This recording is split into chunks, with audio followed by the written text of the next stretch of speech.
જય શ્રી કૃષ્ણ। તો સ્વાગત છે તમારું બધાનું વેદા રૂટ્સમાં। તો આજે આપણે બનાવી રહ્યા છીએ નીમ એલોવેરા અને તુલસીનો સૂપ।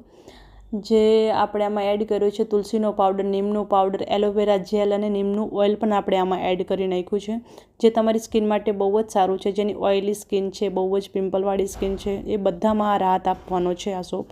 ઘણા બધા જે આ સૂપ બનાવે છે ને એમાં ડાયરેક્ટ નીમ એલોવેરા તુલસીનો પેસ્ટ બનાવીને એડ કરતા હોય છે, તો એ રીતે ક્યારેય સૂપ નથી બનાવાતો, કેમ કે તમારા સ્કિનને એ ફાયદાની જગ્યાએ બહુ જ નુકસાન કરવાનું છે।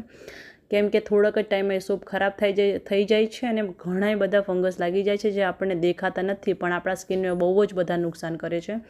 તો આપણા વેદા રૂટ્સમાં જે ક્લિયર ઇન્ગ્રીડિયન્ટ્સ છે, જે આપણે કોઈ કેમિકલ વગર નથી, કોઈ એમાં કલર એડ કરતા નથી, જે તમારી સ્કિન માટે બેસ્ટ છે, આપણે એવા જ ઇન્ગ્રીડિયન્ટ્સ છે ને તે એડ કરીને આપણે સૂપ બનાવી છે। તો આવા સૂપ, શેમ્પૂ અને ઓઇલને ઓર્ડર કરવા માટે આપણે સ્ક્રીન પર નંબર આપ્યો છે, હોલસેલ કે રિટેલમાં મંગાવવા માટે જલ્દીથી કોલ